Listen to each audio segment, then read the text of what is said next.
हाँ हाँ पता है, पहले ये कर लेते हैं।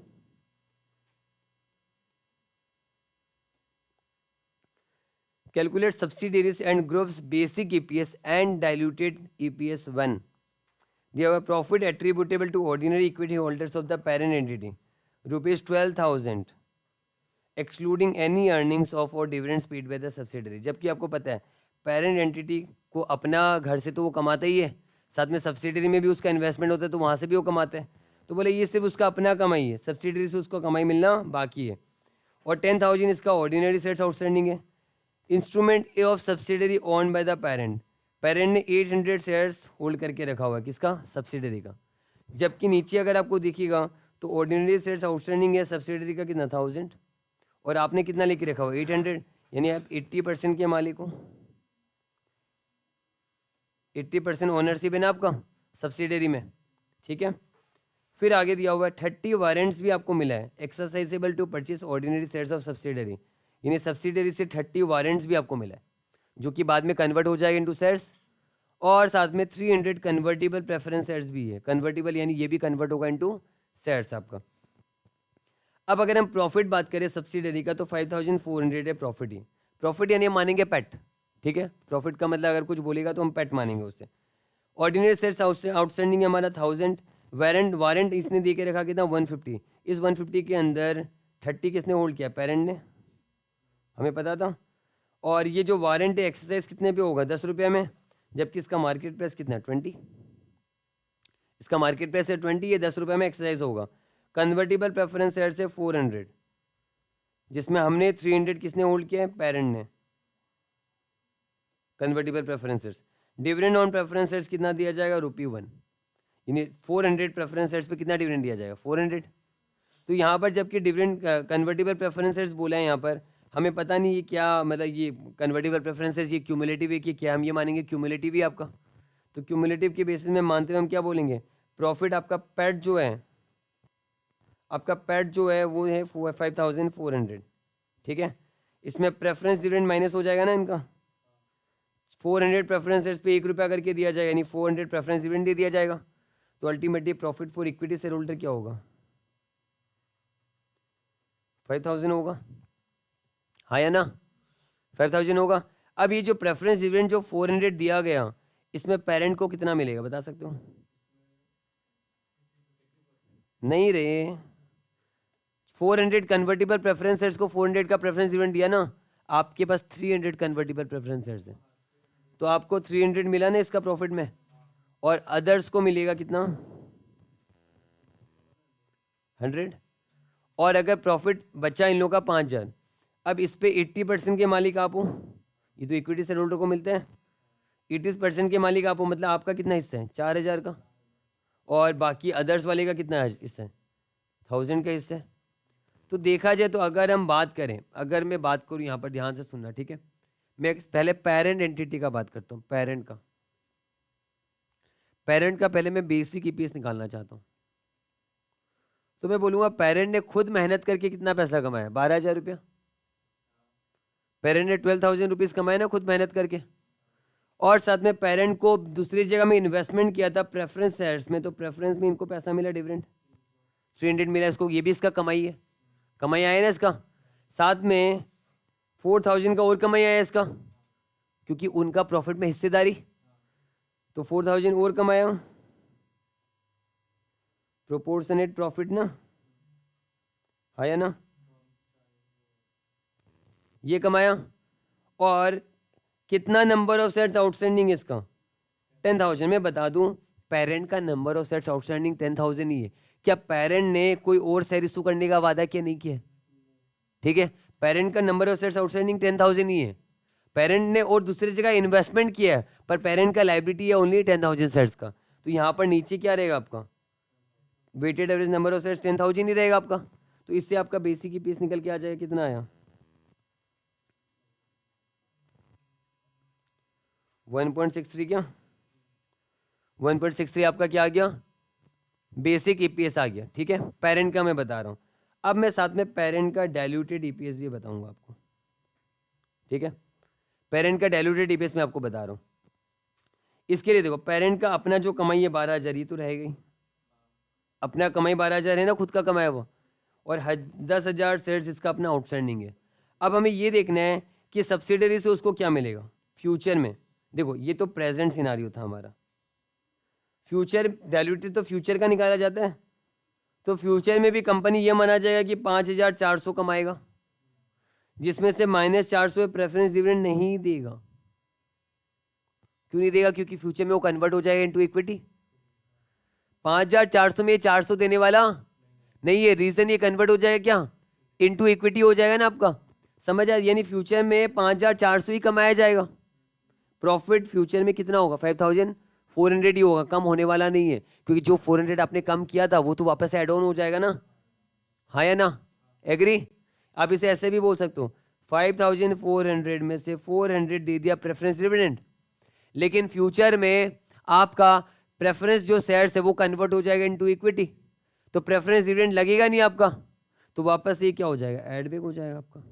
यानी फ्यूचर में मैं 5,400 कमाऊंगा इक्विटी शेयर होल्डर के लिए, क्योंकि प्रेफरेंस शेयर होल्डर तब रहेगा ही नहीं, क्योंकि दे आर कन्वर्टेबल प्रेफरेंसेस, वो कन्वर्ट हो जाएगा इनटू इक्विटी, तो प्रेफरेंस नहीं रहेगा। ठीक है अलीम? हाँ सब्सिडरी का बोल रहा हूँ, सब्सिडरी को फ्यूचर में उसका प्रेफरेंस शेयर जो उसने इशू का रखा हुआ है वो कन्वर्ट हो जाएगा इनटू व्हाट, इक्विटी, तो उसे डिविडेंड देने का जरूरत नहीं पड़ेगा, तो अल्टीमेटली उसका फ्यूचर में प्रॉफिट कितना होगा, 5,400। अब मेरा बात ध्यान से सुनो, अभी एंटिटी का आउटस्टैंडिंग शेयर्स कितना है, 5,000 शेयर्स है, ये मैं एक बार रफ करा रहा हूँ, 5,000 शेयर्स इसका आउटस्टैंडिंग है। अब convertible preference shares is converted into what, 1 ordinary shares ना, 400 कन्वर्टेबल प्रेफरेंस शेयर्स है जो कि हर एक शेयर में कन्वर्ट होगा आपका। क्या 10,000 है? अच्छा 1,000 है, ये तो पेरेंट का था। सब्सिडरी का 1,000 शेयर्स है, ठीक है, और 400 शेयर्स जो है वो इक्विटी में कन्वर्ट हो जाएगा ना, बाद में प्रेफरेंस कन्वर्ट हो जाएगा इक्विटी में, तो 400 शेयर्स आ जाएगा। अब ये 400 इक्विटी में कन्वर्ट होगा तो इसका डिविडेंड सेव भी तो होगा, तो ये तुमने ले लिया ऑलरेडी, 5,400 बना दिया ना 5,000 को, तो इसका दोनों डबल इफेक्ट दे दिया मैंने, ठीक है। दूसरा वारंट, अब देखो वारंट आपका पूरा डाइल्यूट नहीं करेगा, वारंट में कुछ पैसा भी तो आ रहा है, 10 रुपये आएगा ना फ्यूचर में। वारंट आपने 150 इशू करके रखा हुआ इन्होंने, एंटिटी ने, और एंटिटी ने बोला 10 रुपये में वारंट दूंगा, वारंट को कन्वर्ट करूंगा शेयर्स पे 10 रुपये में, पर जबकि 20 रुपये फेयर वैल्यू है, तो देखा जाए तो इसके पास पैसा कितना आएगा, 1,500 इसके पास फंड आएगा, और जबकि 20 रुपीज़ के हिसाब से इसको कितना देना चाहिए, 75 देना चाहिए, 75 शेयर्स देना चाहिए, तो 75 देना चाहिए, पर ये दे कितना रहा है, 150 दे रहे, तो एक्स्ट्रा कितना दे रहे हैं, तो देखा जाए तो 75 शेयर्स क्या होगा, डाइल्यूट करेगा। 75 शेयर्स, ये 400 है, हाँ 75 शेयर्स क्या करेगा, डाइल्यूट करेगा।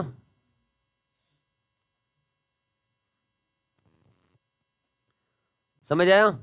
यानी देखा जाए तो फ्यूचर में रहेगा नंबर ऑफ शेयर्स 1475। वापस इसको मैं रिपीट करना चाहता हूँ, सब्सिडियरी का फिलहाल जो शेयर है वो है 1,000 शेयर्स है फिलहाल, ठीक है, प्लस सब्सिडियरी का जो प्रेफरेंस शेयर जो है वो कन्वर्ट हो जाएगा इनटू इक्विटी, कितना हो जाएगा 400 शेयर्स, और कॉरेस्पॉन्डिंगली इसका प्रॉफिट भी 400 से इंक्रीज हो जाएगा। प्रॉफिट जो है 400 से क्या हो जाएगा, पहले वाला 5,000 का प्रॉफिट था ही इसका नेट बेसिक में जो हमने लिया था, है ना, 5,000 का प्रॉफिट था ही, वो आपका प्रॉफिट 400 से क्या होगा, इंक्रीज हो जाएगा, और नंबर ऑफ शेयर्स भी 400 से बढ़ जाएगा आपका। एग्री यहाँ तक? फिर आगे जो वारंट है, वारंट कन्वर्ट होगा इनटू शेयर्स पे, तो वारंट पे आपका फंड आएगा 150, वारंट पे 10 रुपीज़ करके फंड आएगा, पर जबकि 20 के हिसाब से फेयर वैल्यू है, तो देखा जाए तो 75 पे पेमेंट आ रहा है, आएगा फ्यूचर में वो 75 क्या फ्री, तो डाइल्यूट कितना करेगा, फ्री वाला की पेमेंट वाला, पेमेंट वाला तो डाइल्यूट करेगा नहीं, फ्री वाला डाइल्यूट करेगा कितना, 75 से, तो 75 से डाइल्यूट करेगा, तो अल्टीमेटली होगा कितना, 1,475 शेयर्स होगा आपका, ठीक है। अब मेरा बात ध्यान से सुनो, इस 1,000 शेयर पे एंटिटी पेरेंट का कितना शेयर था, 800, और अदर्स का कितना था, 200। इस 400 शेयर पे पेरेंट का कितना है, 300 शेयर है, और अदर्स का कितना है, 100 शेयर है ना, हाँ या ना, ये ठीक है। अब इस 75 शेयर्स का बात करें तो वन देखो फ्री वाला जो पेमेंट वाला 75 है, इसमें 60 शेयर जो है वो अदर्स का है और 15 शेयर जो है वो पेरेंट का है, क्योंकि पेरेंट का 30 शेयर था ना, पेरेंट का 30 वारंट था, तो आउट ऑफ 150 पेरेंट का कितना वारंट था? 30 वारंट था।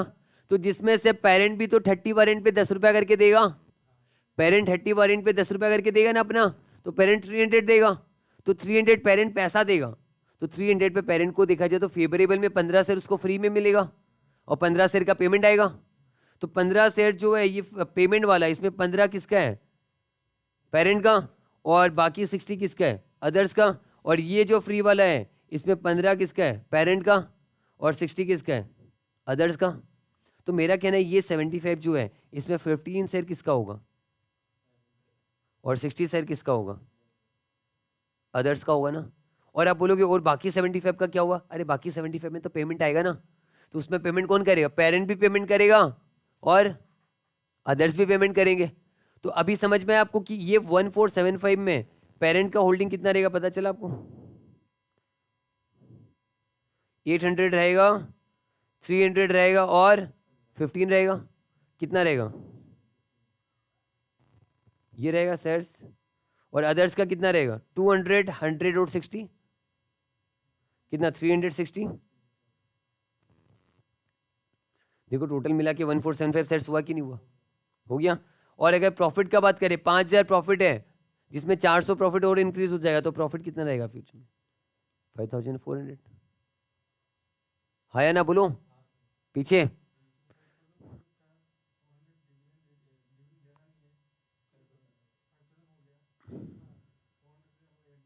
हाँ हाँ, मतलब 5000 पे डिविडेंड पहले दिए देते थे तो 5000 प्रॉफिट होता था, अब डिविडेंड देना नहीं पड़ेगा तो फिर से प्रॉफिट हो जाएगा 5400 आपका। क्लियर है? ये समझ आया पूरा? तो इससे हमें समझ आया कि जब हमारा जो 5000 जो प्रॉफिट है, तो प्रोपोर्शनेट पार्ट है ऑफ प्रॉफिट ऑफ पेरेंट कितना होगा? जो 5000 का प्रॉफिट कमाया है ना, उसमें प्रोपोर्शनेट पार्ट है 1115 डिवाइडेड बाई 1475, ये पेरेंट का है। और proportionate part of profit of others क्या होगा? 5000 का प्रॉफिट जो है इंटू 360 बाई 1475। मेरे एंटिटी तो टोटल 5000, सॉरी 5400 है, 5400 है, ये गलत लिख दिया, 5400 है, ये भी 5400 है। समझ आया ये? तो इसमें प्रोपोर्शनेट पार्ट पेरेंट का कितना हो रहा है बता दो?